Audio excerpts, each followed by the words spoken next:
Welcome, ladies and gentlemen, to the 36th Annual National Black College Alumni Hall of Fame Induction Ceremony. Please welcome Dr. Sharon Jenkins, Miss NBC Hall of Fame 1991.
Here to welcome you is our 2020 through 2021 Miss Hall of Fame, Patria Gaston.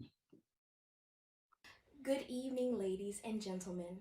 I am Patria Gaston, 2021 graduate of Talladega College, and it is my honor to serve as the 2020-2021 Miss National Black College Alumni Hall of Fame. Welcome to our 36th annual induction ceremony where we have the opportunity to honor those that have made significant contributions in their respective fields. Our founder, Thomas Dorch Jr., had a vision for honoring the immense contribution of Black college alumni, and here we are, 36 years later, continuing in this tradition. Your participation tonight helps us remember the distinct accomplishments and amazing collections of talents that have been instrumental in shaping the lives of our young men and women, which help change our world, and it deserves to be celebrated. It is my honor to introduce tonight's Mistress of Ceremonies, the dynamic Monica Pearson. You no doubt have heard and seen Monica Pearson on Atlanta television and radio airwaves for many years. The Emmy Award winning broadcaster is native to Louisville, Kentucky. In fact, she received 33 regional Emmys for her work, including one for her contemplative interviews for the Congressman John Lewis. She has earned a master's degree from the University of Georgia and is a frequent speaker and host. She is seen and heard on local television commercials. We love having her again this year. Please welcome Monica Pearson. Thanks so much for that terrific introduction. I am so happy to be back again this year. You know, when Tommy Dorch calls on you, you have to answer. We're celebrating Black culture tonight with our honorees. What better way to kick off the program than with a song that has been called the Negro National Anthem, Lift Every Voice and Sing. Here to perform this anthem is talented saxophonist and recording artist Mike Phillips.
Thank you, Mike.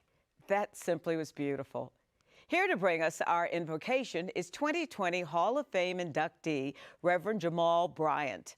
The old saying is, if it's easy, it's not worth having. But if it's worth having, it's worth fighting for. I wanted to take a moment and pray because I know that you have been working hard to achieve your goal and to meet your expectation. The Bible says, not by might, not by power, but by His Spirit. We need His Spirit in the middle of this pandemic for you to be more than a conqueror, but a high achiever. Good and gracious God, I come to you today on behalf of these, your scholars. I pray that you will cover not just their mind, but their heart and their will to be able to do what has never been done before. God, I know you didn't bring them this far to leave them, but I need you to stand with them, and I need you to push them. Every opportunity, open it for them, and every obstacle, shut it down for them. We claim it all in your name, Jesus. Amen. Our first honoree is Mr. Gregory Lloyd, Sr., our athletics honoree, a former American football linebacker. Lloyd played in the National Football League for the Pittsburgh Steelers. He was named to 5 Pro Bowls. Let's hear more about Mr. Lloyd. Hello, everyone. I'd just like to thank the National Black College Alumni Hall of Fame for making me a member of the class of 2021. What an honor. I am indeed honored. This athletic journey of mine started some 50 years ago. 6 years old, growing up in a little town called Fort Valley, Georgia. I remember my very first football coach coming to my house, asking my aunt if it was okay if I played football. She agreed as long as he could drop me off and bring me back from football practice. His name was Coach Billy Powell. He just happened to be a pastor. My very next football coach was also a family member. He's my Uncle Nathaniel. And I played for him for the most part of my Little League career as a member of the Dallas Cowboys Little League football team. And from there, I moved to middle school right down the street where Coach Joe Hughley tutored me at outside linebacker and inside linebacker. And then I moved right on down the street, Peach County High School, where Coach Pat Horton became my head football coach at Peach County High School.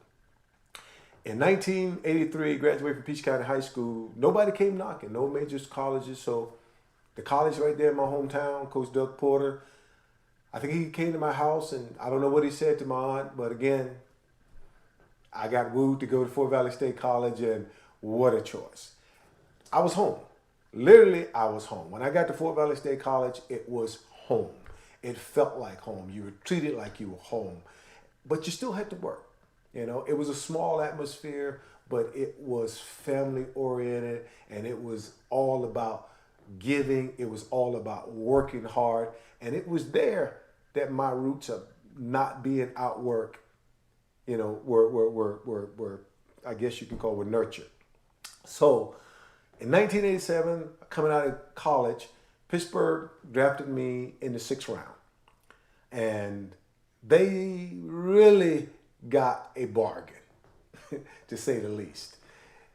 Based on my stats, I was probably easier first round draft choice. But again, I went to HBCU. And back then, even though we've had giants come out of HBCUs, the Walter Paytons and the Jerry Rices and the Willie Lanier's and the Ed Too-Tall Joneses and the Dunny Shells and the Mel Blunts, so many names coming from HBCUs, and just right out of Fort Valley State College, Big Cat Wright, Rayfield Wright. So I step into those shoes, and how do I fulfill those shoes? So I go to Pittsburgh and I try to become everything that I could be, but the most important thing I had to remember was where I came from. So giving back, especially being a member of the alumni, is a really, really big thing, not just for me, for the people around me and the people I had around me. So I created a scholarship for athletes at Fort Valley State College. And that has been my kind of calling card, and that's been my way of saying, hey, Fort Valley, I didn't forget you. Hey, Fort Valley, I'm giving back. And I really see Fort Valley as my home, and I really see it as, you know, as the place for a lot of these kids who are not getting offers to go to D1 colleges. HBCUs are the place to be. You're going to get an education. Not only are you going to get an education, it's going to be family oriented, and they're going to teach you how to become the men and women that you need to be. And that's one of the things that happened to me. I grew up in college. I accepted the responsibilities of the things that I did or didn't do. And that's what the people don't understand about being at an HBCU. You're not a number. You are a family member. So I just again want to thank the National Black College Alumni Hall of Fame for selecting me, Greg Lloyd, a little kid from Fort Valley, Georgia, who went to Fort Valley State College and University, or should we say the Fort Valley State College University. Thank you guys. I am deeply honored for this, and have a great day. Here to formally induct Mr. Lloyd into the NBCA Hall of Fame is Dr. Paul Jones, Fort Valley State University. As president of Fort Valley State University, it gives me great pleasure to formally induct our distinguished alumnus, Mr. Gregory Lloyd, into the National Black College Alumni Hall of Fame Class of 2021 in the category of athletics. Congratulations, Mr. Gregory Lloyd Sr. Our next inductee is Dr. Tyrone Burrows, our business inductee. In 1987, Dr. Burrows founded the global consumer products management firm, First Choice Sales and Marketing. His vision was to create an innovative sales and marketing approach for the personal care industry. In 2019, Dr. Burrows launched Burrows Restaurant Group, Incorporated, which now owns the U.S. Mid-South franchise rights of Guthrie's Chicken Restaurants. Let's hear more about Dr. Burrows on this video. It is my honor and privilege to be inducted into the 2021 class of the National Black College Alumni Hall of Fame. Thank you for the opportunity to be part of this organization and to be in the company of so many great leaders who are deeply committed to making a difference in the lives of Black and brown people. It means so much to me to be honored by this organization because the education at my HBCU gave me a solid foundation and has enabled me to accomplish so many great things in life. And for that, I will be eternally grateful. Today, I am proud to say that selecting my HBCU ended up being one of the best decisions of my life. I had the type of school environment I needed while connecting to professors and students who looked like me and shared the same situations I was in. I am a proud graduate of Benedict College in Columbia, South Carolina.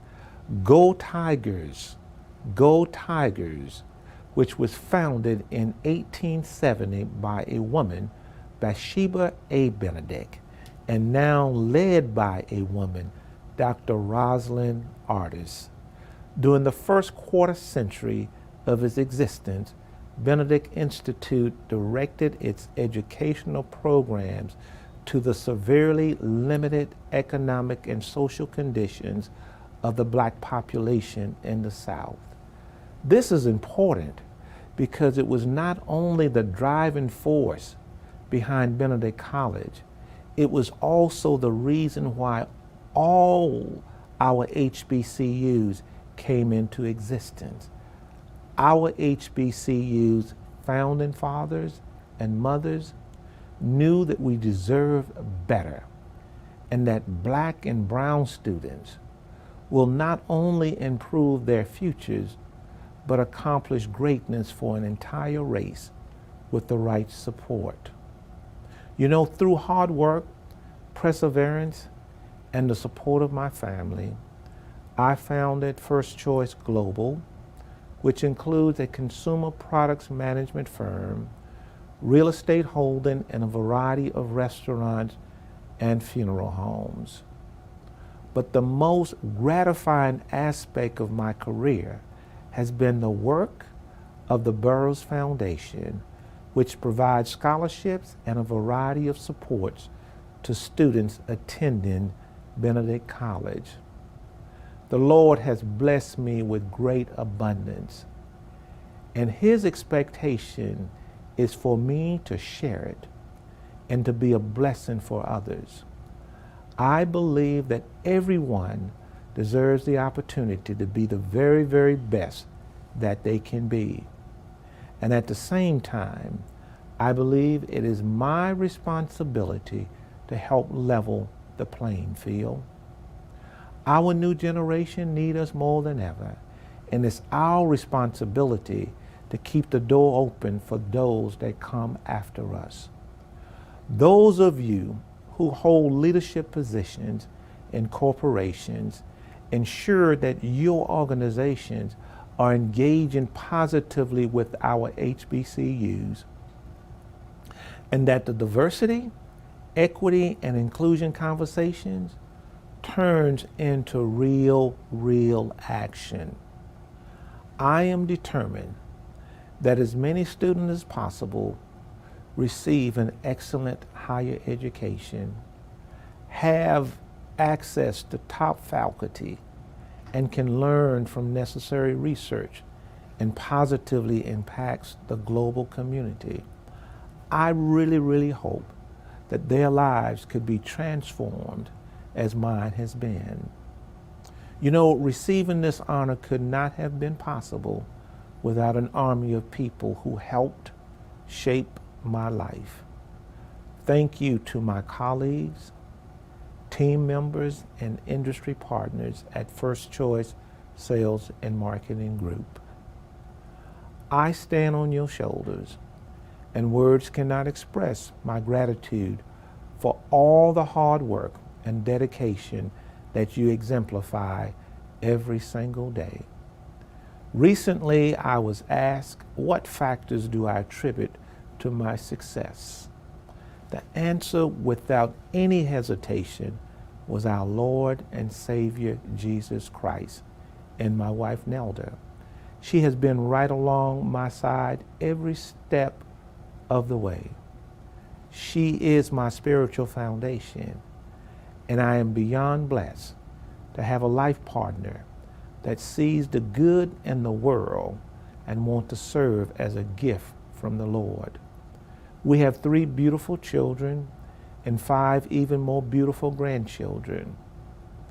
I sincerely thank all of the sponsors and organizers for hosting this magnificent event. This recognition will always have a special place of honor in my heart. And again, I want to thank all of you for this opportunity. Here to formally induct Dr. Tyrone Burrows into the NBCA Hall of Fame in the business category is Dr. Roslyn Ardis, President, Benedict College. As president of Benedict College, the HBCU that put the BC in HBCU, it is my pleasure to formally induct distinguished alumnus, generous benefactor, and faithful trustee, Dr. Tyrone Adam Burrows, into the National Black College Alumni Hall of Fame Class of 2021 in the category of business. Congratulations. Congratulations, Dr. Burrows. Our next inductee is Melanie Campbell, our civil rights inductee. Melanie Campbell is president and CEO of the National Coalition on Black Civic Participation and a convener of the Black Women's Roundtable. Campbell is recognized as one of the hardest working servant leaders in civil rights, women's rights, voting rights, and the social justice movement. Let's hear more about this dynamic leader on this video. Roll the video. We march for the human right to just live. We march for living wages, paid sick days, and paid family leave. We march to protect Black colleges and Black businesses, voting rights, LGBTQ rights, immigrant and disability rights. And we march for freedom of religion and freedom of the press. We march to send a message to the White House, Congress, state, and local politicians that we are united and we will not be moved.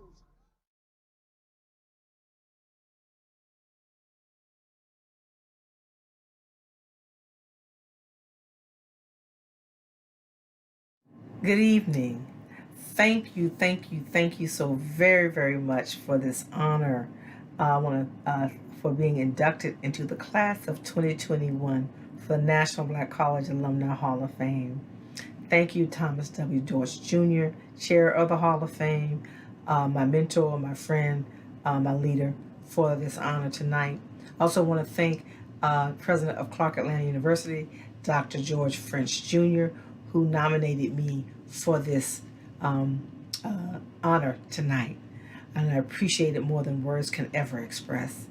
And I find it something that challenges me to continue to fight for justice and civil rights for our people and all people. When I received the letter, I just stopped and I reflected on, my goodness, I'm being inducted into the Hall of Fame with so many other servant leaders that I congratulate who are also being inducted here tonight. And I thank you for your service to our community, our nation, and indeed the world. But what it made me think about was where we are today, that we have to keep up the fight for justice and civil rights for our people. There is a assault on our voting rights like we've not seen before. There's assault on women's rights and so many other issues of justice that makes me take this moment of reflection to also fuel me to keep up the fight. Because I learned about the issue of service from growing up in Mims, Florida with my parents, Isaac and Janet Campbell. And I thank them for what they instilled in me and all of my siblings, that our responsibility was to serve no matter what we did in life. The service was a part of our responsibility. And I spent those years in Atlanta graduating from Clark College, where our motto was culture for service. And I was blessed in my life to be touched by people like Tommy Dortch and John Dale Johnson and Reverend James Orange and Cleo Orange and Mrs. Evelyn Lowry and Dr. Joseph Lowry and Andrew Young and Maynard Jackson and Congressman John Lewis and so many, many others, C.T. Martin, so many, many others who touched my life, who exemplified servant leadership every day. And so I learned from them the issue of issues of justice, that you have to continue to fight that. You don't fight for justice and then go sit on the sidelines and think it will always be there. Because unfortunately, in this world, there are always those who don't believe in justice. And in this country, as African Americans and Black people in this country, we've always had to fight for our civil rights and our voting rights and so many other rights and issues of justice. And so I dedicate this moment, first, again, to thank you for this honor.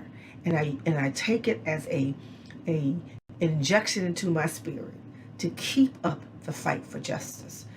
So join me, all of those with the Hall of Fame family, and especially our young people. It is all of our responsibility to serve our communities by fighting for what's right, from whichever way you can do that.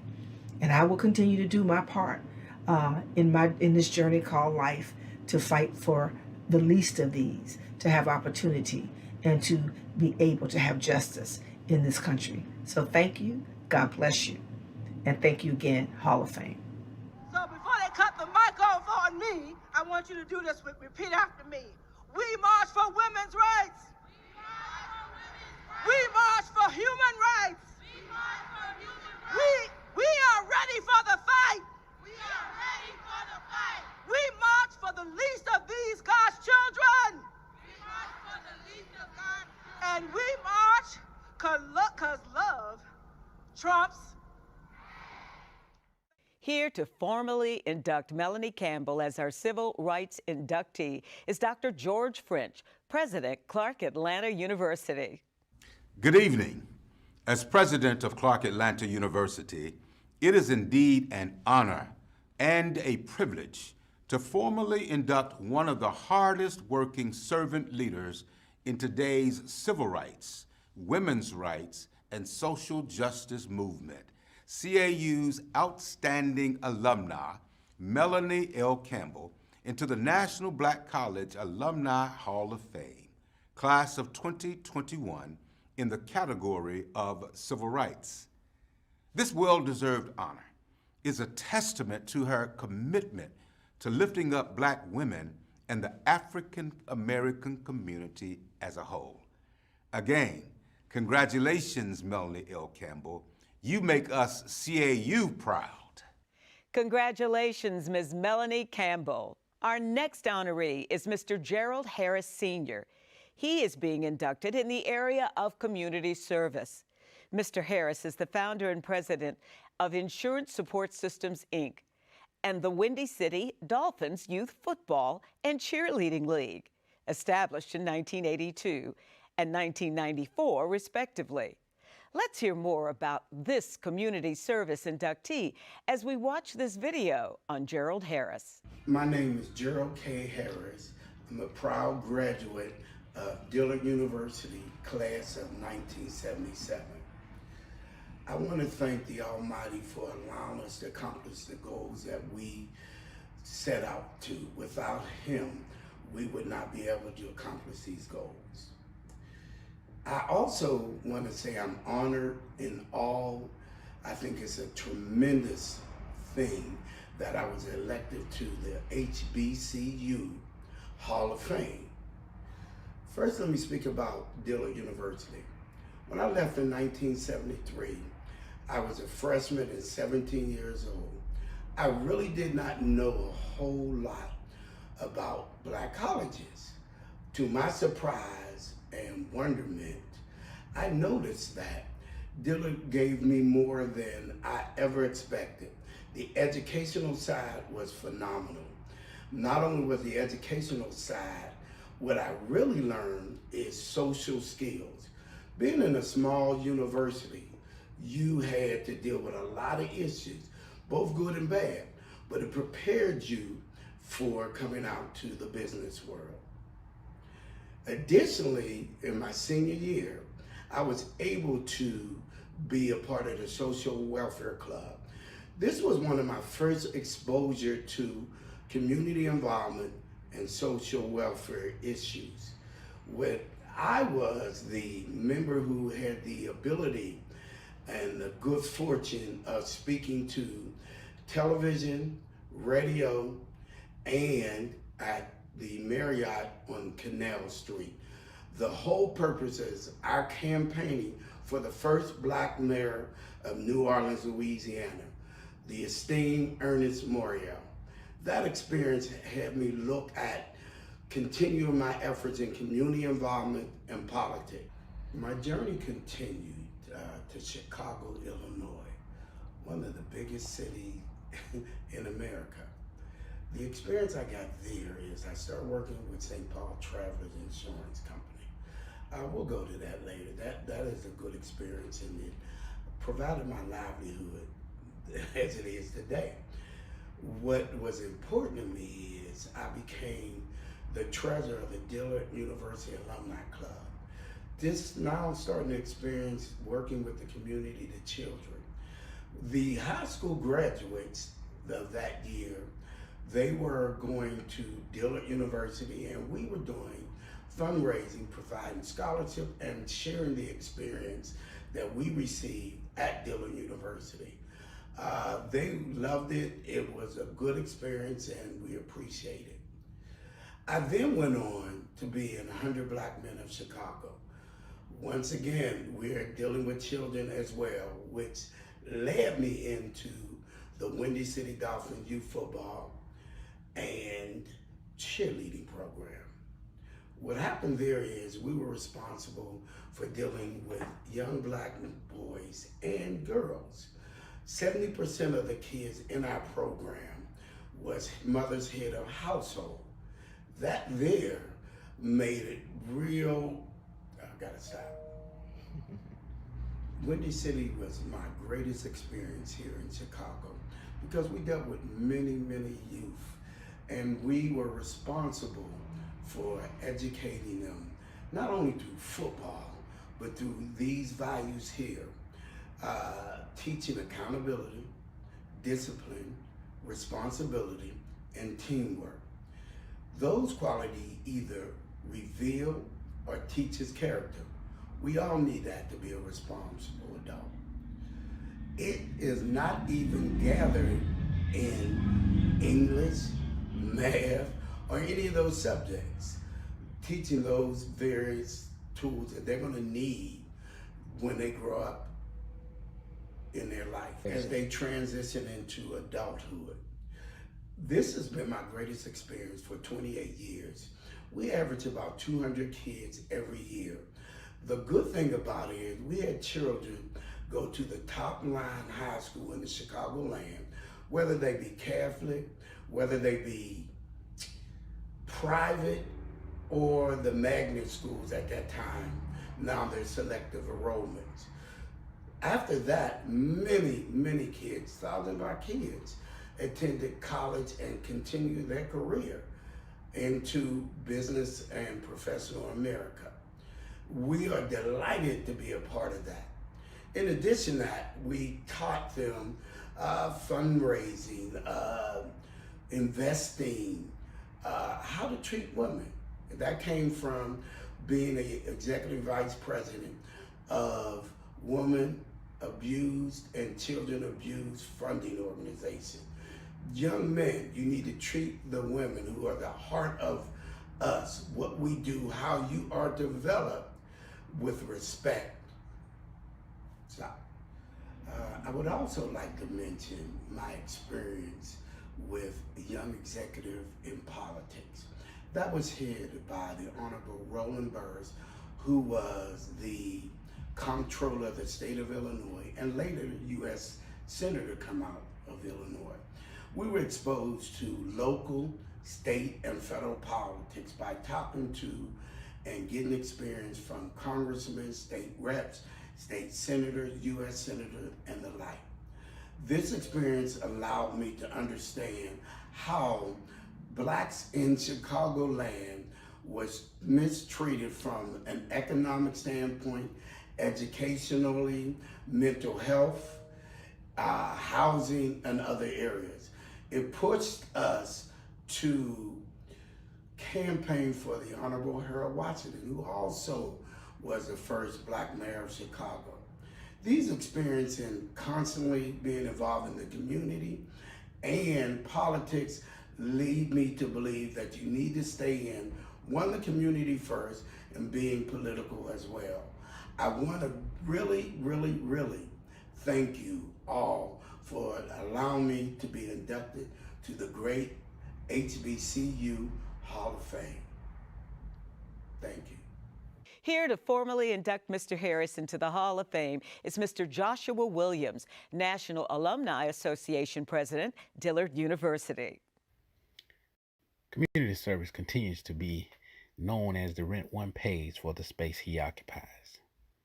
In the wonderful city of Chicago, this statement has been proven daily by the works of Mr. Gerald K. Harris, Sr. For over the last 30 years, he has been the founder and president of Insurance Support Systems Incorporated and the Windy City Dolphins Youth Football and Cheerleading Leagues. As president of both organizations, he is responsible for creating a healthy environment for our youth, applying the basic skills of being accountable and responsible, being disciplined, being respectful, and the foundation of how to work as a team. Gerald strongly believes that these qualities are essential for youth to become successful and productive citizens. Gerald continues to be an active member of the National Alumni Association and a true Blue Devil supporter of the students of Dillard University. He continues to acknowledge the importance of family and credits his success to that of his loving family. So as president of the Dillard University National Alumni Association, it gives me a great pleasure and a fond sense of humility to formally induct Gerald K. Harris, Sr. into the National Black College Alumni Hall of Fame in the category of community service. Congratulations, Mr. Gerald Harris, Sr. Delta Airlines has supported the National Black College Alumni Hall of Fame for many years. Let's hear from our longtime sponsor. When you think of an airline, you think of the big things. And for the last year, we've all been dealing with the biggest thing yet, a virus we can't even see. So as you return to the world, we're making sure you do so safely. In ways big and small, the world has changed. But our commitment to getting you safely out in it, that never will.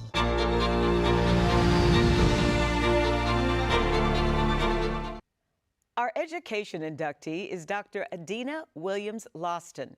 She serves as the 14th president of St. Phillips College, our nation's only historically black college and Hispanic-serving institution with 3 military-based sites and 4 early college high schools. St. Phillips serves more than 13,000 students. Let's learn more about Dr. Lawson by watching this video. I am Dr. Adena Lawson, a proud graduate of Alcorn State University. I attended Alcorn from 1970 to 1973, graduating in 3 years. I am honored to be inducted into the National Black College Alumni Hall of Fame in the area of education. My career now spans 45 years of service, and my ultimate goal is to receive the final judgment of saying, "Well done, good and faithful servant." Alcorn equipped me with the knowledge, skills, and mental tools to thrive and succeed on a national and international runway. Throughout my entire professional career, until I arrived here at St. Phillips College, every position I have held, I was either the first African American or the only African American in that position. While at the National Aeronautics and Space Administration, I served as the Chief Education Officer. I was the highest ranking African American female in the agency. My responsibilities included standing up the education enterprise, rolling out the Educator Astronaut Program, and the NASA Explorer Schools. NASA had not had a teacher in space since Krista McAuliffe. My job was to identify outstanding teachers who ultimately became astronauts. I also served as the first African American female instructor at Arkansas State University. While at Georgia State University as an associate professor, I served as the first and only African American in that department. While at Santa Monica College in Santa Monica, California, I was the first African American instructional dean. In El Paso, I served as the first African American to head a campus. While at San Jacinto College South in Houston, Texas, I served as the first African American president in that district. And while at Houston Community College, I was the first and only African American that served as an instructional supervisor. It was not until I arrived here at St. Phillips College that I followed another African American. Growing up in the segregated South, I attended the Freedom Schools, and I traveled throughout the neighborhood as an assignment from my mother, getting other African Americans registered to vote. My mother believed in William Edward Barnhart Du Bois, that all 5 of her children would have a college degree. Daddy, my father, believed in Frederick Douglass and wanted all 5 of his children to have a skill or trade, something we could do with our hands. He wanted to ensure that all 5 of his children would forever remain economically independent. So I have the degree from Alcorn, and I'm a seamstress by trade. As president at St. Phillips College, an HBCU, and an HSI, I am now reaching my 15th year. The school has grown exponentially. We have increased our credit enrollment by 47%.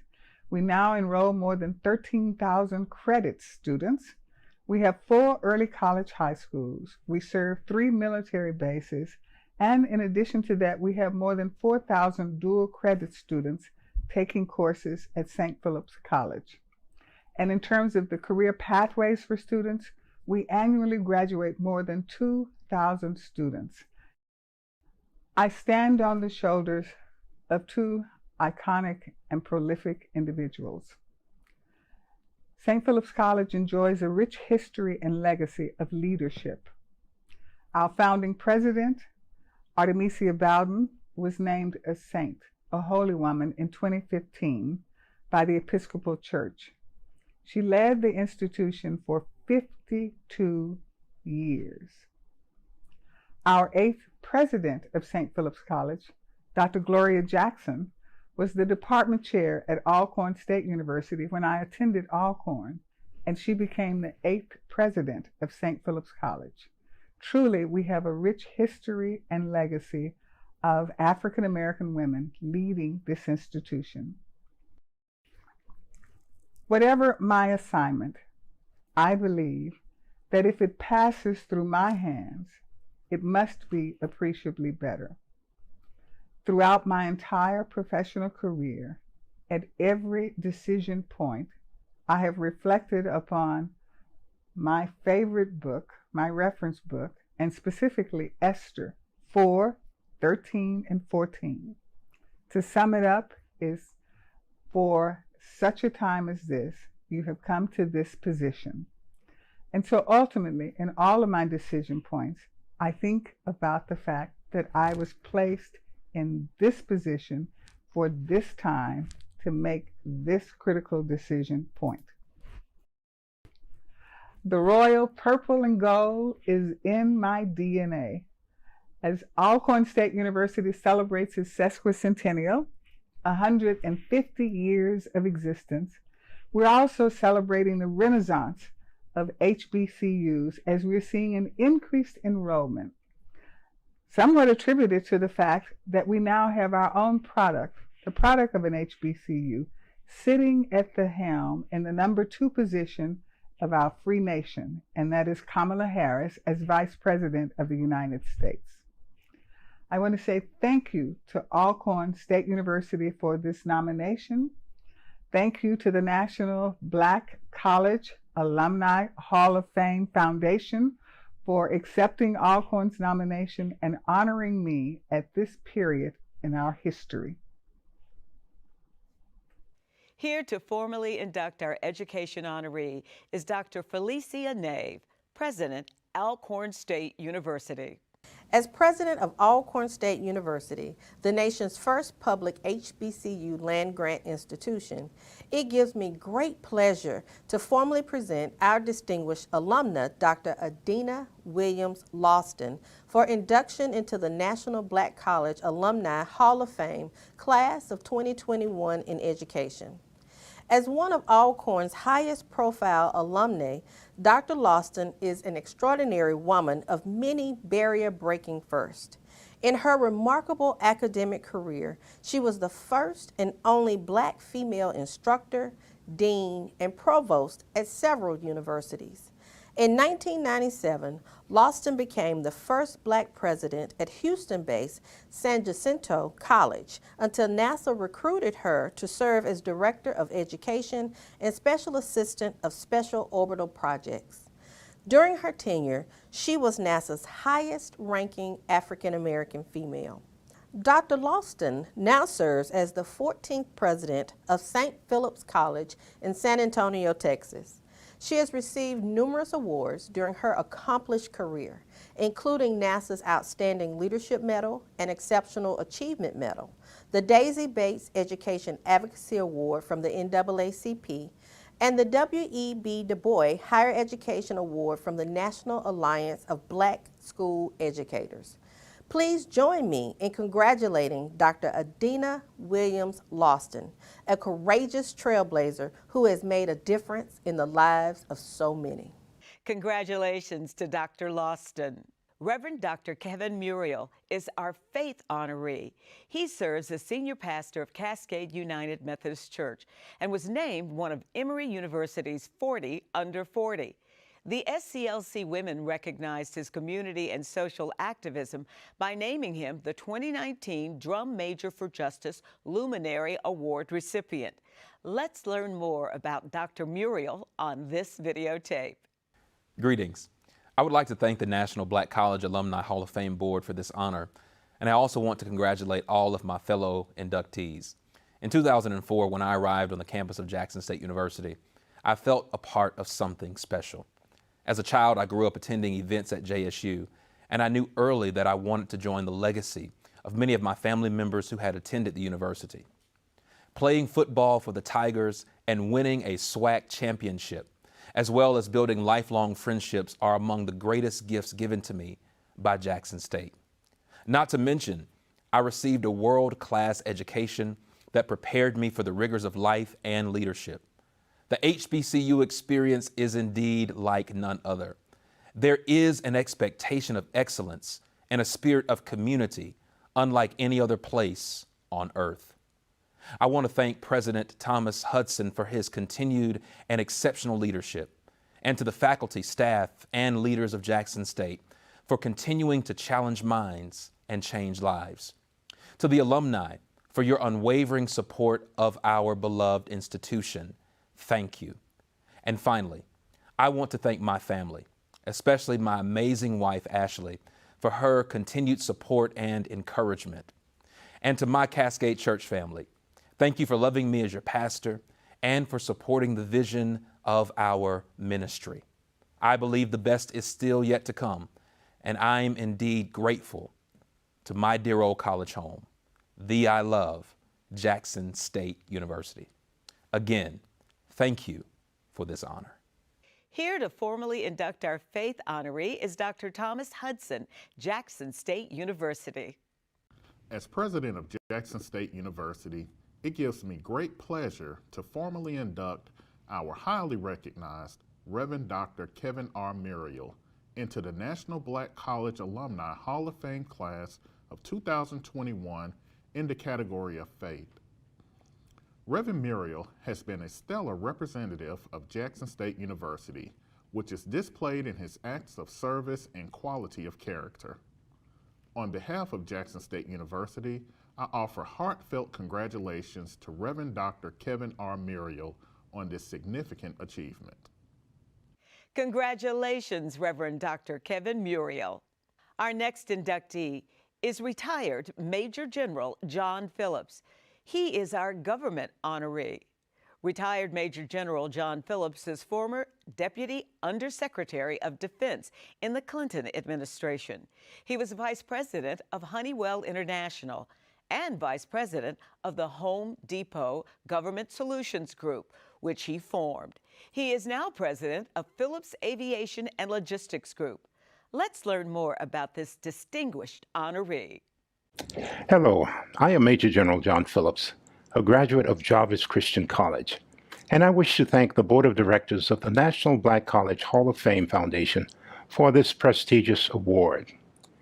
To be inducted into the class of 2021 honorees is truly one of the highlights of my career. I wish to offer a special thanks to my alma mater, Jarvis Christian College, and its distinguished president, Dr. Lester Newman, for its recognition and submission of my name. I have often referred to Jarvis as a small college of intellectual giants. The leadership and faculty continues to produce students that are nationally and internationally recognized. Jarvis prepared me academically and socially for the world I was about to encounter. As my parents were also Jarvis graduates, I have long recognized the place of HBCUs in America's society. HBCUs provide a whole-person learning experience, developing the academic, the social, the moral, and leadership skills that are necessary to compete in a very challenging world. In my position as Deputy Undersecretary of Defense for Logistics, I routinely worked with HBCUs to get them involved in the Department of Defense programs. I was never disappointed, and I will continue to champion HBCUs and assist them in penetrating Pentagon programs of record, not because they're HBCUs, but because they are highly qualified and grossly underrepresented. Again, I wish to thank Jarvis and the National Black College Hall of Fame Foundation for this prestigious award and recognition. I pledge to continue to work with HBCUs such that they become very active in the Department of Defense. Here to formally induct retired General Phillips is Dr. Lester Newman, President, Jarvis Christian College. Hello, as President and on behalf of the Board of Trustees, Administration, faculty, staff, and students, and alumni at Jarvis Christian College, it gives me great pleasure to formally present our distinguished alumnus and a member of the Jarvis Christian College Board of Trustees, the highly decorated retired Major General John F. Phillips, for induction into the National Black College Alumni Hall of Fame, class of 2021 in the category of government. Congratulations, we're very proud of you. Congratulations, retired Major General John Phillips. Wherever you are this evening, let's give a round of applause to all of our honorees. But right now, we're going to pause to hear from our very talented poet laureate and dedicated supporter, Mr. Hank Stewart.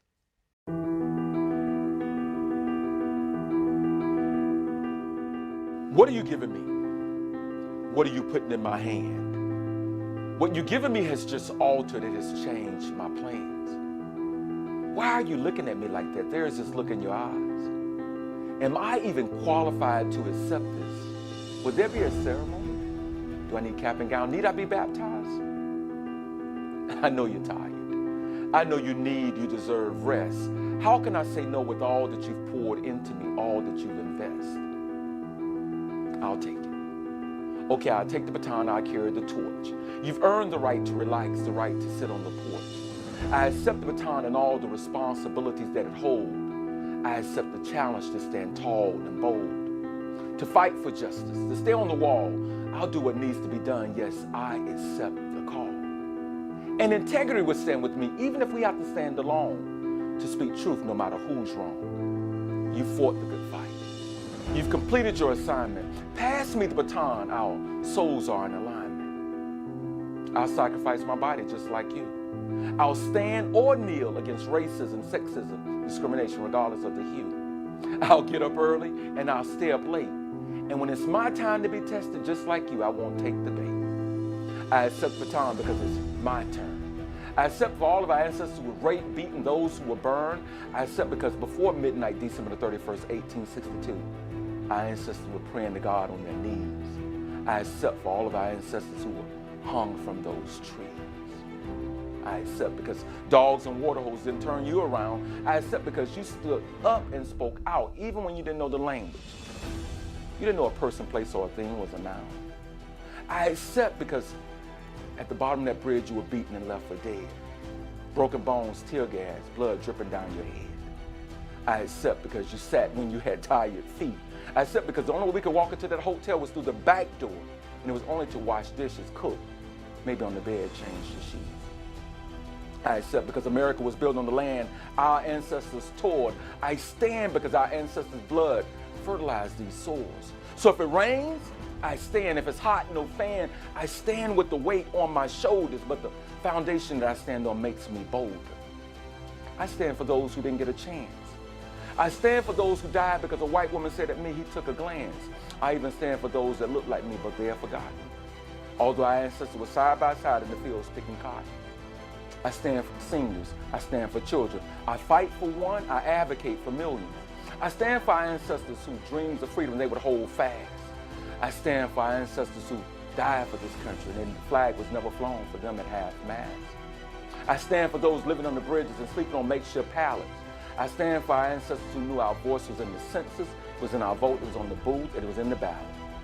Yes, I stand so yea, do I walk through the valleys and the shadows of death. It's about others now, no longer about self. Give me the baton, I carry it with pride. I won't let the torch burn out, the baton hit the ground, even when I'm tired. You trained me. Now I'm one of your lieutenants. I take the baton from my ancestors, so one day I can pass it to our descendants. I accept. Do you?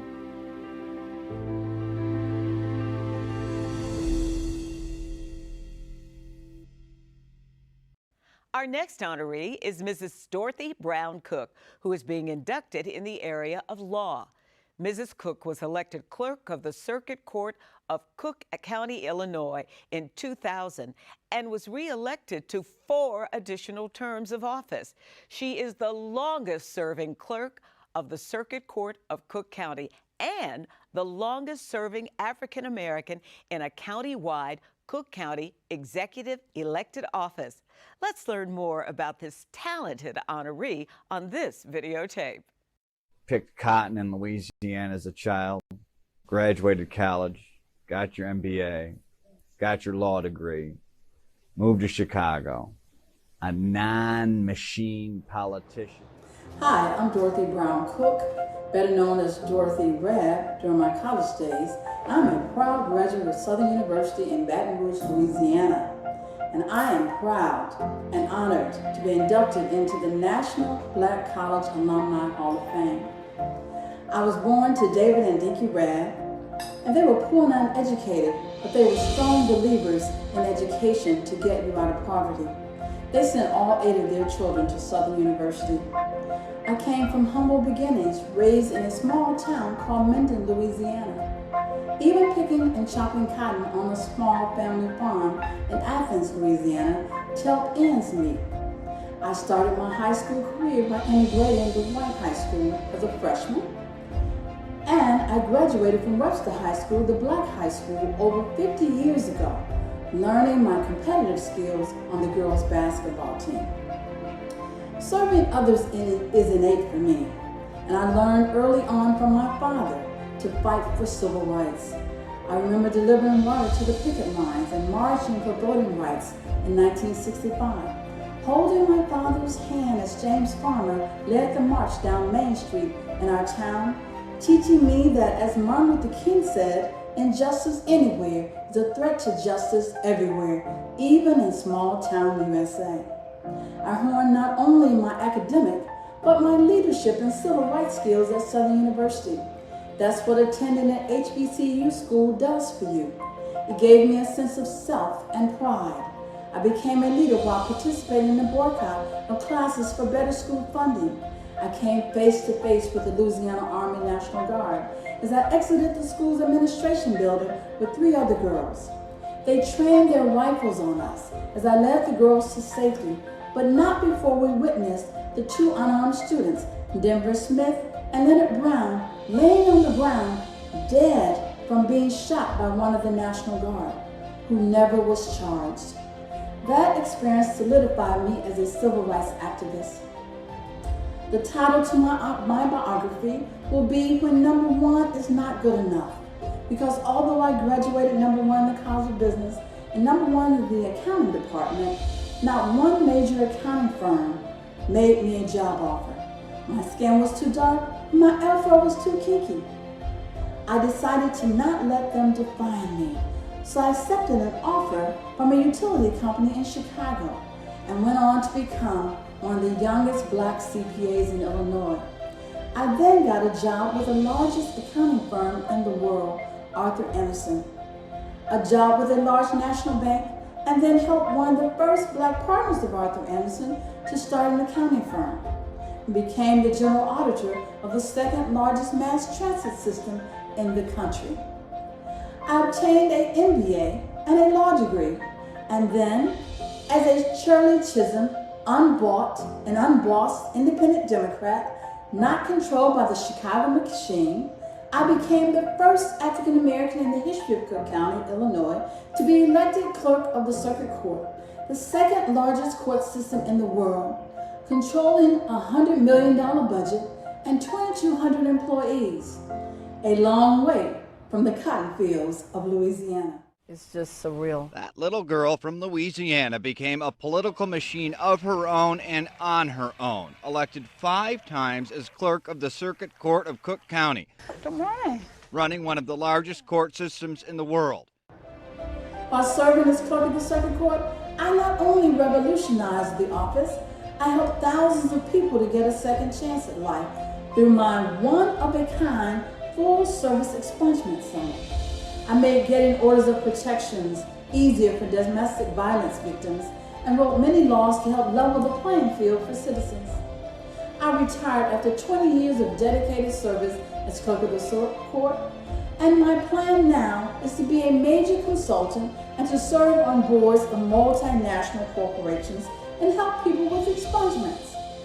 I say to other HBCU graduates, regardless of what your beginnings are, make the most of the God's minute that the late Dr. Benjamin E. Mays, former president of Morehouse College and a National Black College Hall of Famer, spoke of, who said, "I have only 1 minute, only 60 seconds in it.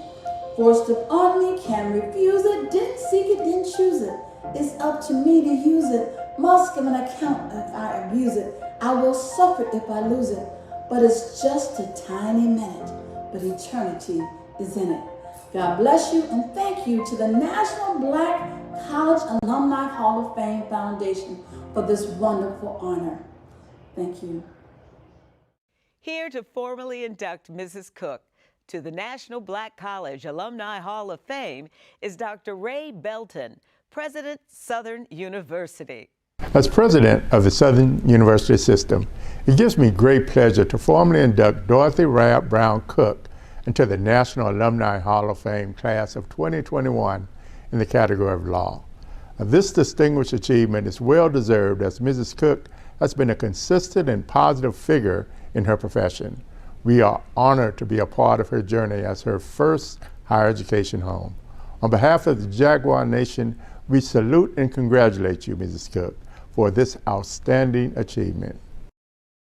Congratulations, Mrs. Dorothy Brown Cook. Dr. Alvin Blunt Jr. is our next honoree. Dr. Blunt is being inducted posthumously as our medicine honoree. Dr. Alvin Blunt Jr. was a successful surgeon and humanitarian. He earned his MD degree in 1947 and interned for a year at the Freedmen's Hospital, where he had the opportunity to work with the legendary Dr. Charles Drew, professor of surgery. Representing Dr. Blunt and accepting on behalf of the Blunt family is their son, Terrence Blunt.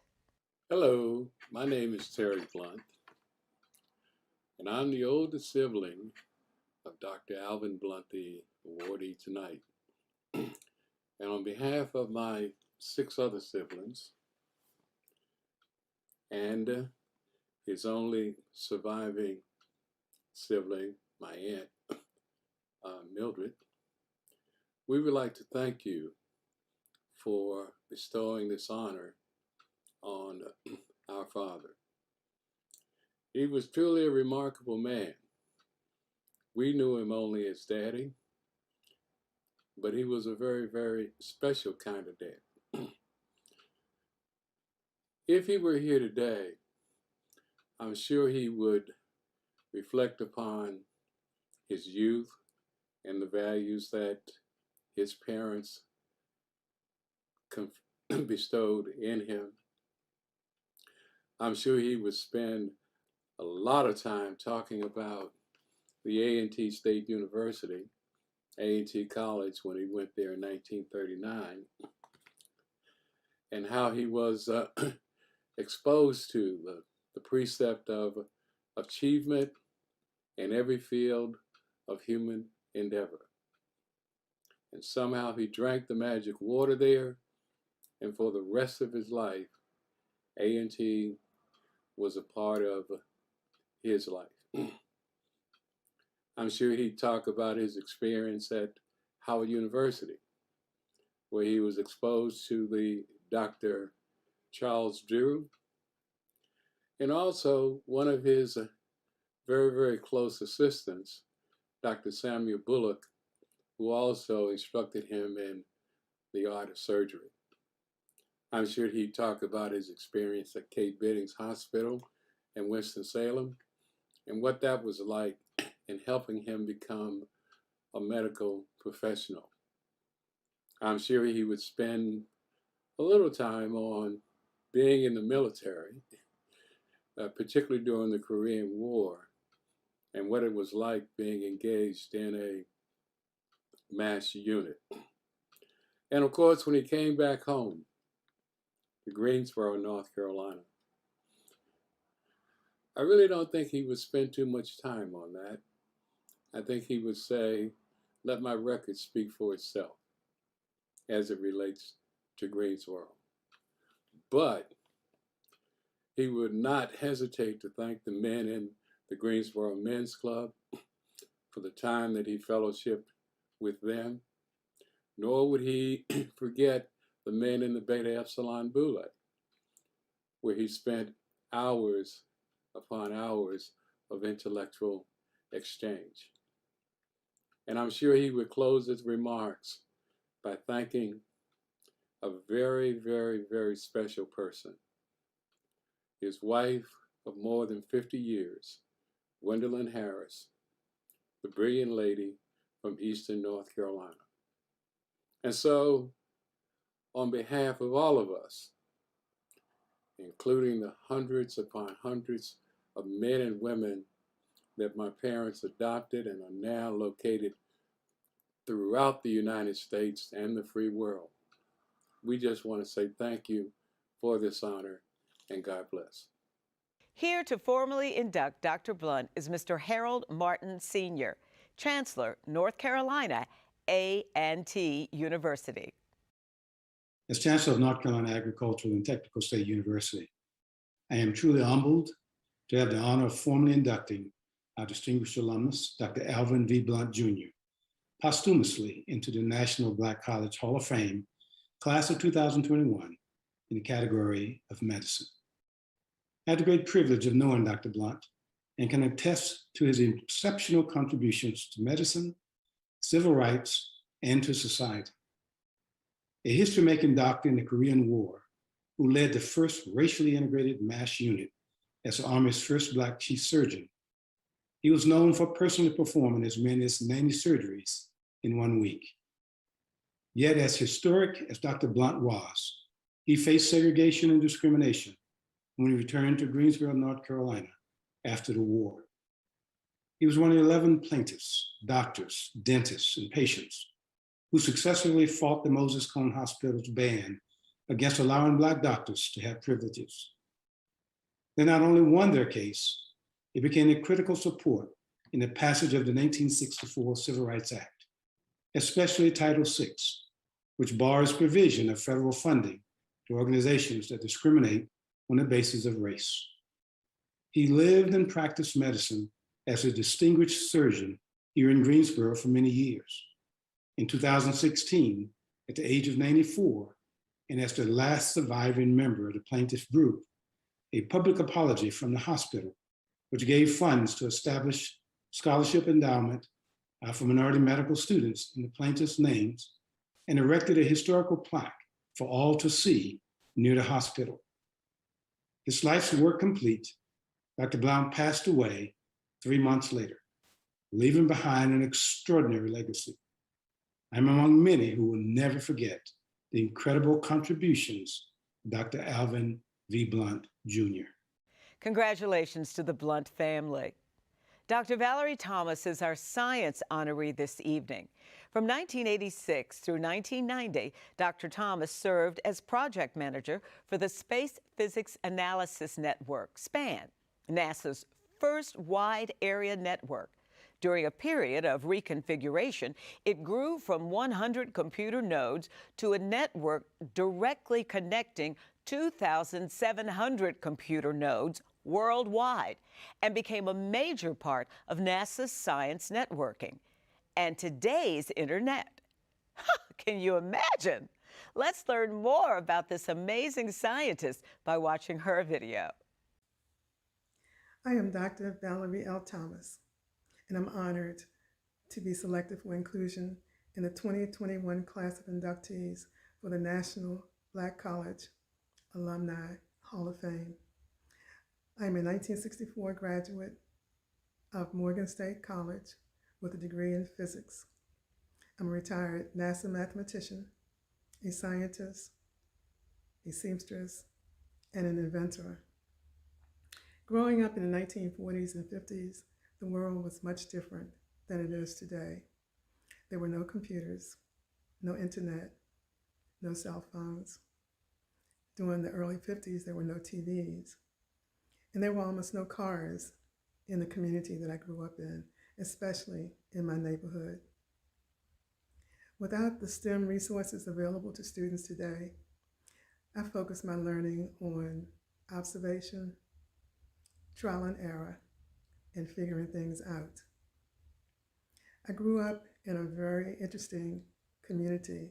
It was a new community developed for African Americans who were migrating from the South and attracted to Baltimore for the good paying war effort jobs during World War II and for returning vets when the war was over. My family moved to Cherry Hill, to the Cherry Hill Projects, when I was 3 years old, and we stayed there until my last year, the last part of my last year at Morgan State College. Growing up in Cherry Hill was a very good experience for young people. There was a lot of space, rolling hills, lots of grass, wild cherry trees, and a unique layout of the streets. Since there were no cars in the street, we did a lot of playing in the streets. My father was a returning vet. He got a job as an insurance agent and then at Social Security Administration. He went to school at night at Loyola College and got a degree in business administration. My father had two hobbies. One was photography and the other one was electronics. And I observed him when he was working on each of those hobbies. Around age 3 or 4, while he was processing his photographs, I was observing him. And during that time, photograph processing involved chemicals, and he also had made an enlarger. While I was watching him using his enlarger, unwillingly, I was being introduced to optics. When TVs were available for the home, he worked on the TV, and I observed him as he worked on our TV. And looking inside, I noticed there were mechanical parts. And I became curious. How did mechanical parts inside the TV result in a video on the screen? That was my first introduction to electronics. I was hoping my father would help me make some electronic projects that were in books that I had borrowed from the library. Now, I never really asked him for help, and he did not indicate any interest in helping me. Now, I never asked him for help. I sort of assumed he would notice that I was interested. But I think my father's perspective was that electronics was not for girls, that I should be sewing and doing hair like my mother did. Now, I did those things, but I was still interested in electronics. I was hoping, or I should say, I was expecting that electronic classes would be available when I got to junior high school or when I got to senior high school. Well, that didn't happen either. When I was in senior high school and I was taking physics, one day the teacher walked in and she surprised the class by having a pop verbal physics quiz.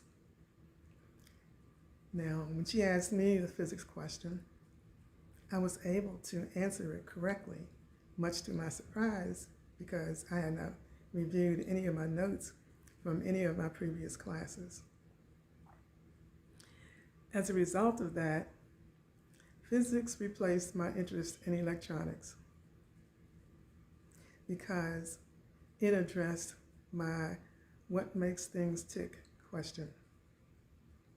Now, in terms of mathematics, while I was in high school, my highest level of math was geometry, but I could have taken my highest level of math was geometry in my curriculum. I could have taken advanced math courses as electives.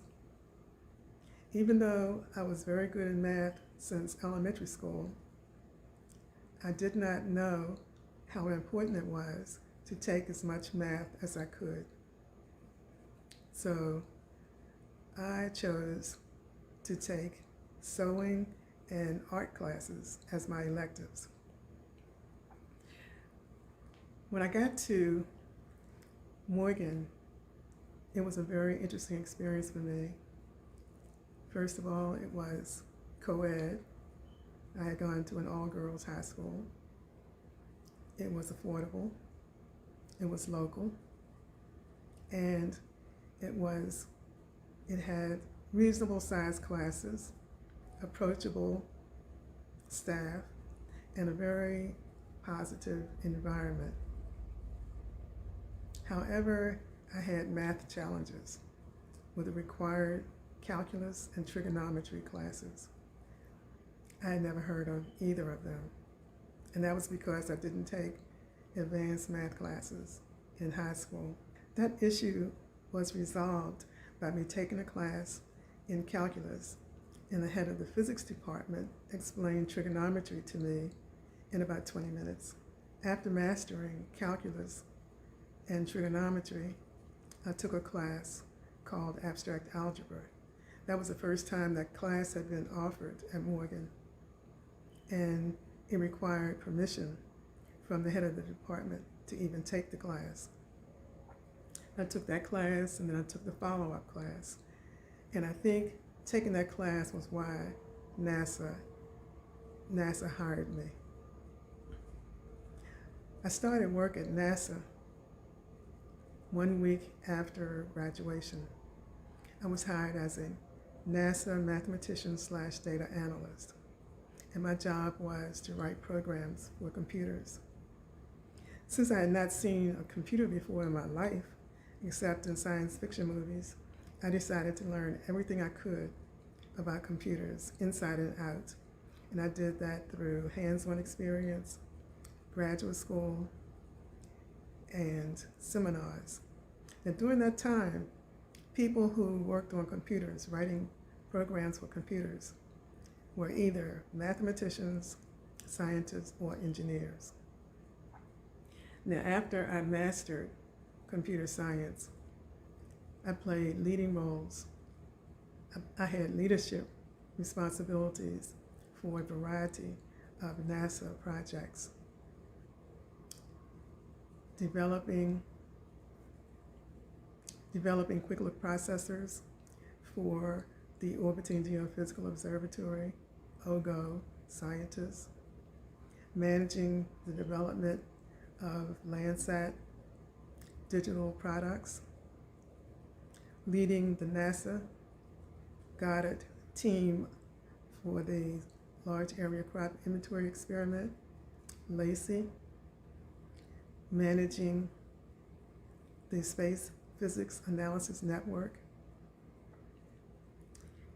and the creation of the Menard University Space Interdisciplinary Network. I had first-hand knowledge about how important it was to take as much math as possible, understanding mathematics, and hands-on experience. I shared my knowledge with the youth by speaking to them at schools and other meetings, serving as a mentor for NASA summer interns, and serving as president of nonprofit STEM organizations, the National Technical Association, NTA, Science, Mathematics, Aerospace Research and Technology, SMART, and Shades of Blue. Many people who know me now know me as an inventor.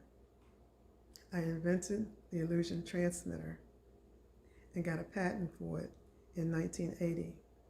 The significance of the illusion transmitter is that it produces images that look like 3D, but it's not necessary to have special glasses to view the images that look like 3D. Here to formally induct Dr. Thomas as our science honoree is Dr. David Wilson, President, Morgan State University. Hello, everyone. I'm David Wilson, President of Morgan State University. I send congratulations this evening to Dr. Valerie Thomas on the occasion of her being inducted into the National Black College Alumni Hall of Fame. Dr. Thomas is a proud alum of Morgan State University. She came here in the 1960s and majored in physics, one of only 2 female students at Morgan to major in physics. Dr. Thomas had an amazing tenure as a student here at Morgan. She went on from here to NASA, where she was responsible there for a major invention that was a part of Landsat that actually she won a patent for. And that invention was responsible for sending some of the first images from space to Earth. Dr. Thomas has been very interested in engineering and physics and science since she was a young girl growing up here in the Baltimore area. Even in her retirement, she has remained true to ensuring that young black girls understand that they can be extraordinarily successful as inventors, as innovators in the STEM space. And so she still spends her time around the Baltimore area, cultivating the talent of these young girls. Dr. Thomas, on behalf of your entire Morgan State University family, spread all over the globe, we are so enormously proud of you. Congratulations on a well-deserved recognition. Thank you.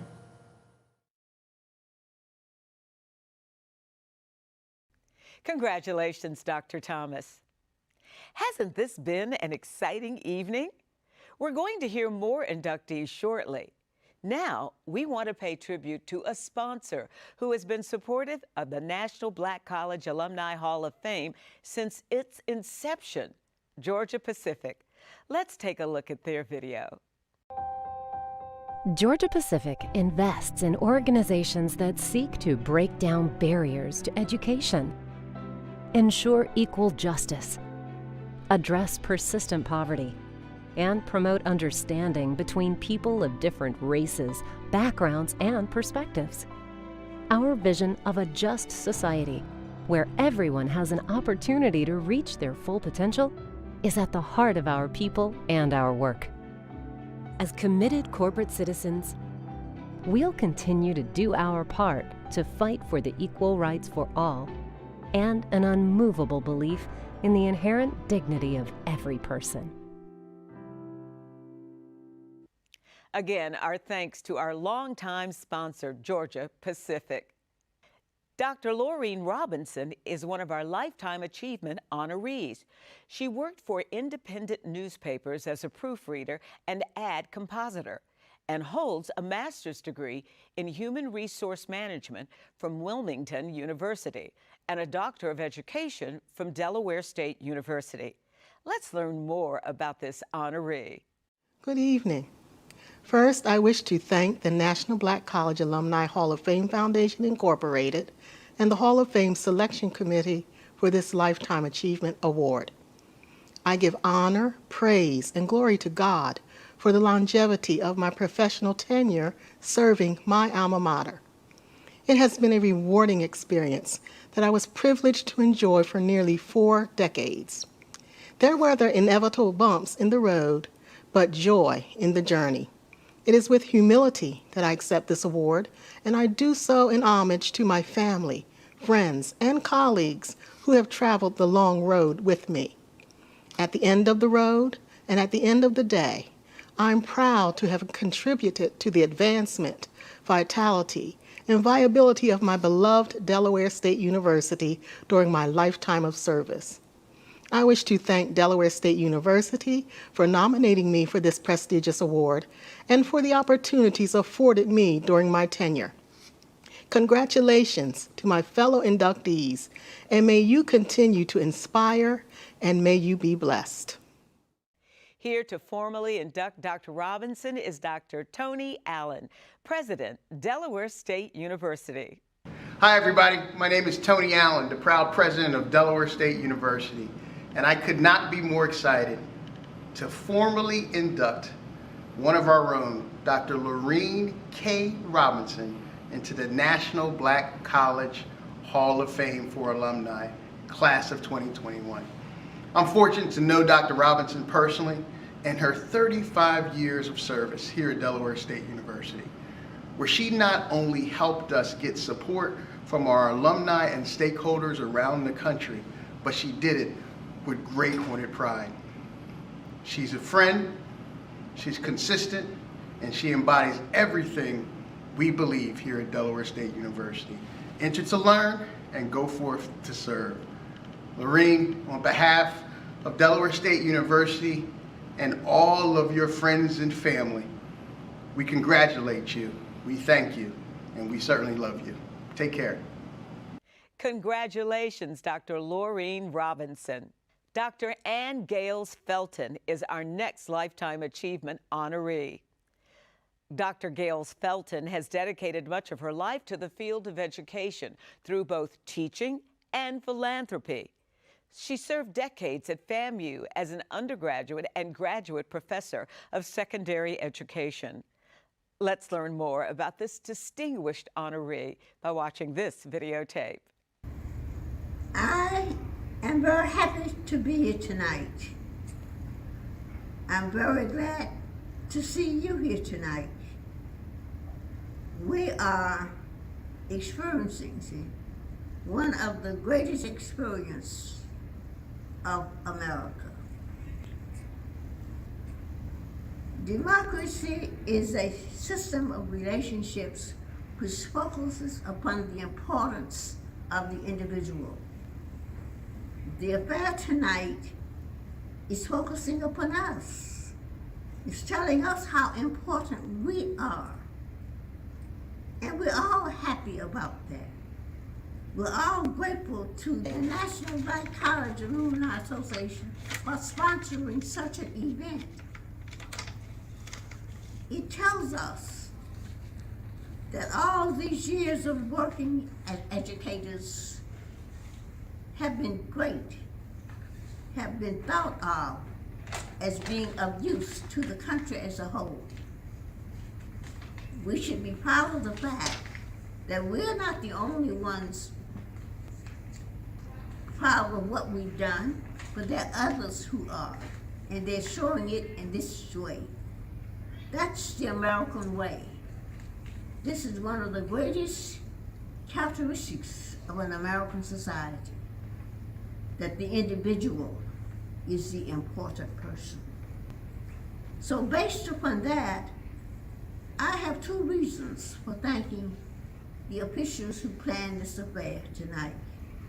First, you are fulfilling a social responsibility, a democratic responsibility, of letting people know that they are important, that they are needed, that they are useful. You're motivating people to continue to carry on this American culture.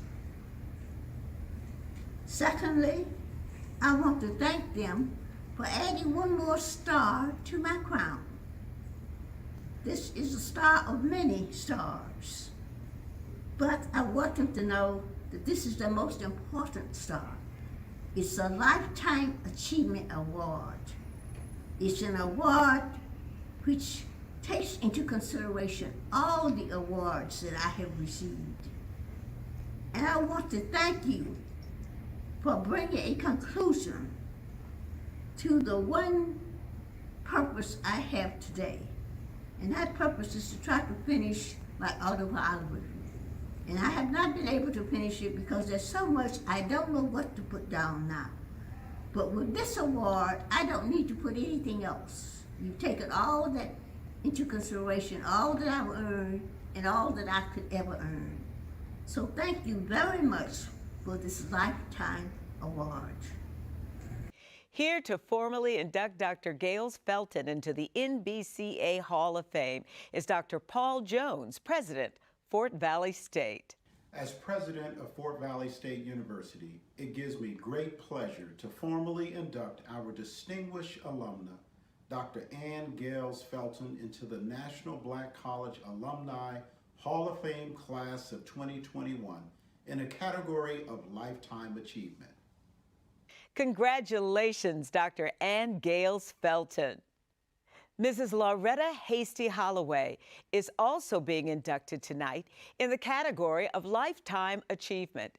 This retired secondary education instructor and administrator has more than 35 years' experience in education. She served as an adjunct professor at the University of Missouri, and she completed studies at Central Michigan University, Indiana University, and the University of Missouri-St. Louis. Let's learn more about Mrs. Holloway by watching this video.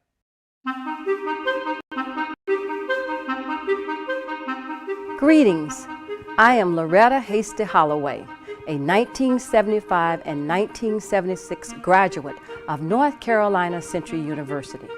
I am indeed honored to receive the National Black College Hall of Fame Award. Via my 35-year career as an educator and during retirement, it has been my mission to make an impact on the lives of children and young adults. I must say that learning to help others began while watching my parents demonstrate the goodness of giving and assisting others in need. North Carolina Central University prepared me to live my dream of becoming an educator, following in the footsteps of my mother. I am indebted to my school forever for the nurturing and confidence I gained to have my 35-year career. Philanthropy is the norm in my household, so it is important to always give back. I believe in HBCUs and the power they have to foster young minds to reach and exceed their intended desires. My family members are HBCU graduates, husband, both daughters, son-in-law, and 2 brothers from NCCU, sister from Winston-Salem State University, and my mother from Fayetteville State University. I enjoy volunteering at my university, and my greatest joy comes while working with the NCCU Lady Soaring to Eagle Promise mentoring program, initiated by our school's First Lady, Mrs. Juanita Akaleye. This program focuses on first-generation, first-year female students to the university. We are able to provide monthly workshops, cultural and networking experiences, volunteer opportunities, and a one-on-one mentor for each student throughout their time at the university. We provide experiences most have not had by encouraging, supporting needs, and cheering these young ladies to the finish line defined by our university, degree in hand and market ready for a global workforce. Volunteering in my community is also enriching. As a member of the Assistance League Triangle area, a chapter of the National Assistance League. The mission of this organization is to transform the lives of women, children, and families through community programs. An all-volunteer organization, we operate a thrift shop, which is a major source of funding, and write grants to support our philanthropic programs. New clothing, shoes, and school supplies for children preschool through 12th grade, need-based scholarships for graduating seniors and continuing college students, providing support for women and their families in distress situations, and providing comfort items for children being treated at several different emergency departments. Opportunity to volunteer my time and share my talents are gratifying and heartwarming, especially when you witness the difference your small part plays to better a person's life. My mother often repeated several quotes that now reminds me of the possibilities that exist. If you can serve one life today, that's a good day. And ask not, get not. When soliciting funds for support, one cannot be afraid to ask. Sometimes we don't recognize that the gesture of giving of your time makes a huge difference in the lives of others. So, it is with profound gratitude that I accept the National Black College Hall of Fame Award. Thank you for this honor.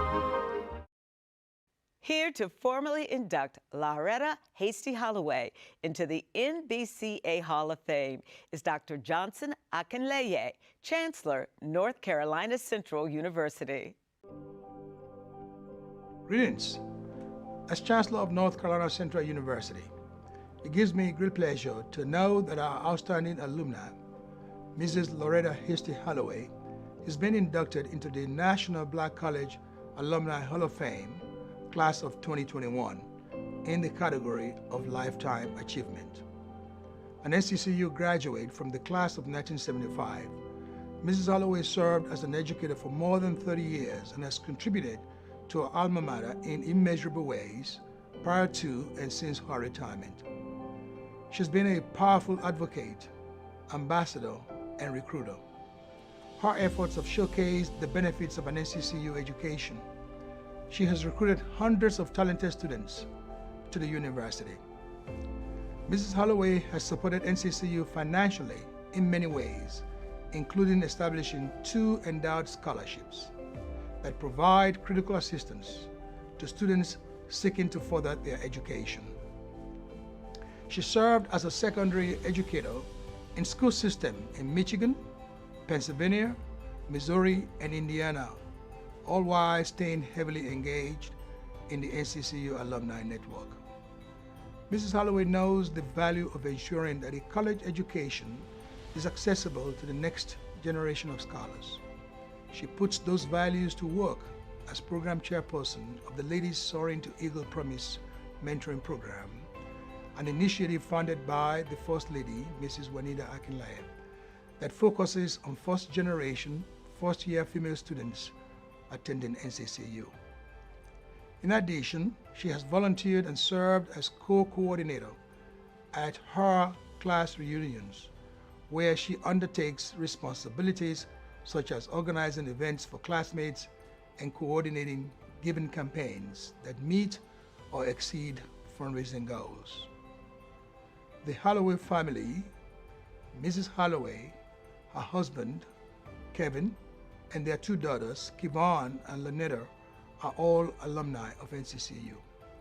All four display the values of Eagle excellence, beginning successful careers in their respective industries shortly after graduation.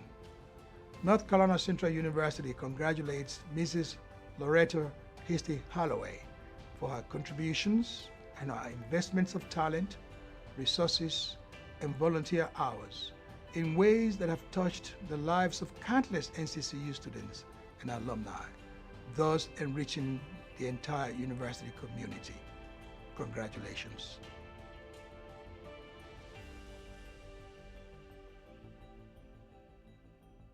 Congratulations, Mrs. Loretta Hasty Holloway. Mr. Alden McDonald is receiving the Chairman's Award tonight.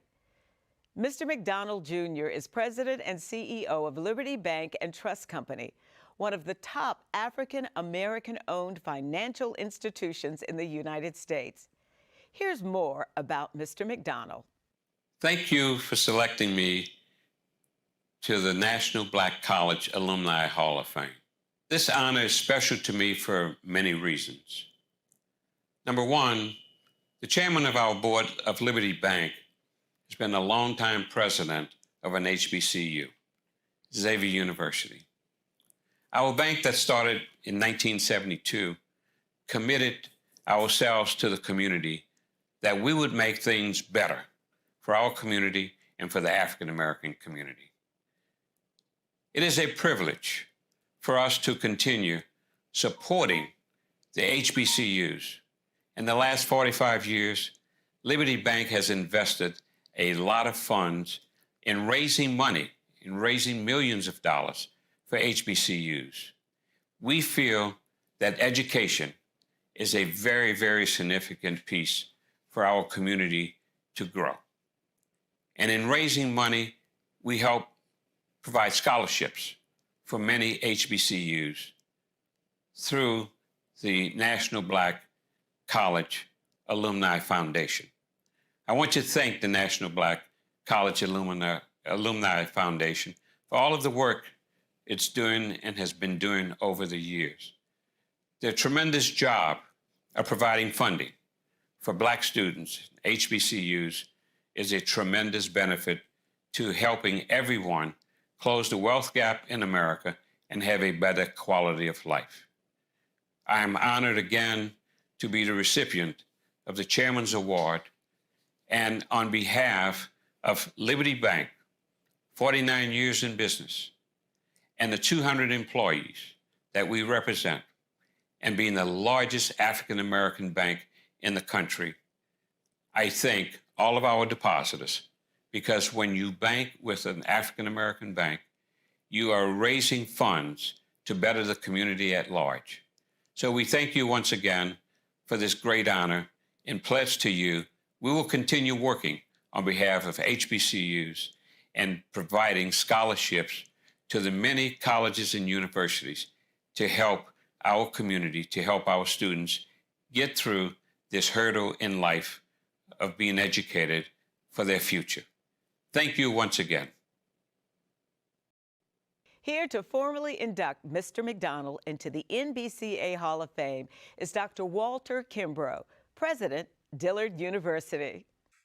As president of Dillard University, it gives me great pleasure to formally induct Mr. Alden J. McDonald Jr.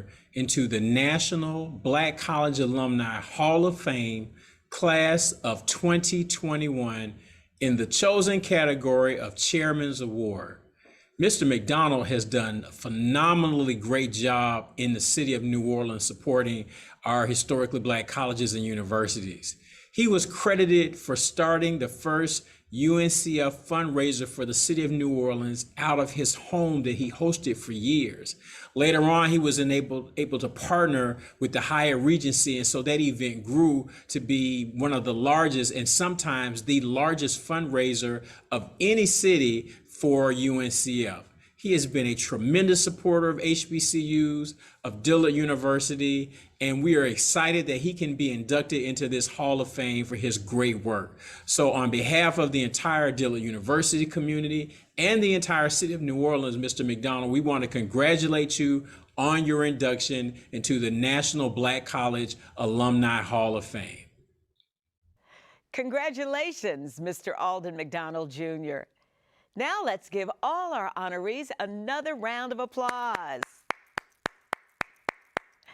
And now it's my distinct honor to present to you the man who had the vision to honor graduates of historically Black colleges. Ladies and gentlemen, the founder of the National Black College Alumni Hall of Fame, Mr. Thomas Dortch Jr. Good evening. I'm Thomas W. Dortch Jr., Chairman and founder of the National Black College Alumni Hall of Fame Foundation, Incorporated. I want to thank all of you for joining us again tonight as we celebrated some of the greatest graduates of any college or university in this nation or the world. They are phenomenal people making a tremendous difference throughout this country and throughout the world.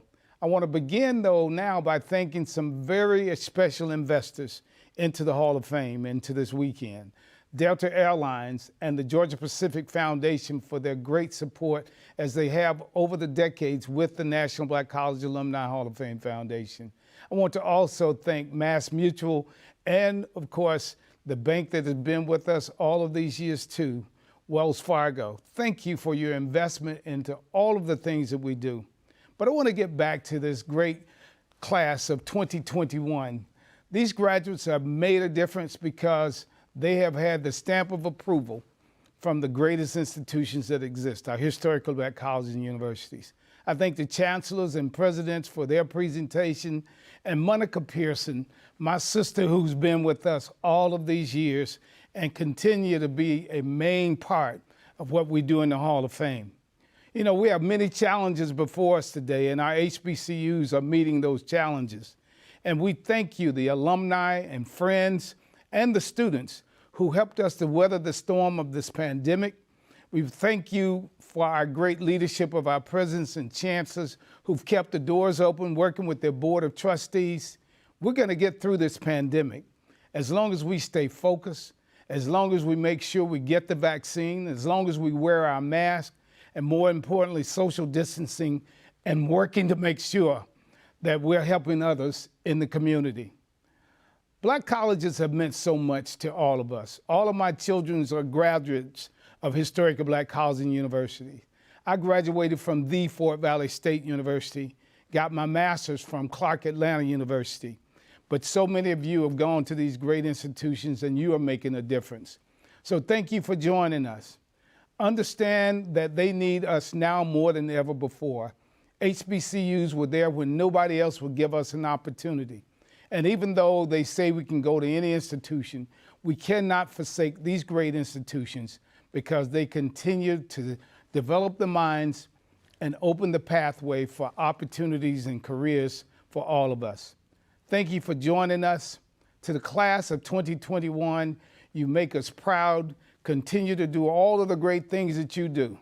And we know historical Black colleges and universities are here to stay, and they will continue to shape the great minds of our young people and will continue to pave the way for the future of our communities and all communities. Again, thank you for joining us, and we look forward to having you with us for our 2022 Hall of Fame weekend. Thank you so much, Tommy Dortch, for this virtual walkthrough of Black history. Oh, what a night it is. We look forward to seeing all of you next year, hopefully in person, for the 37th celebration of the National Black College Alumni Hall of Fame. Good night.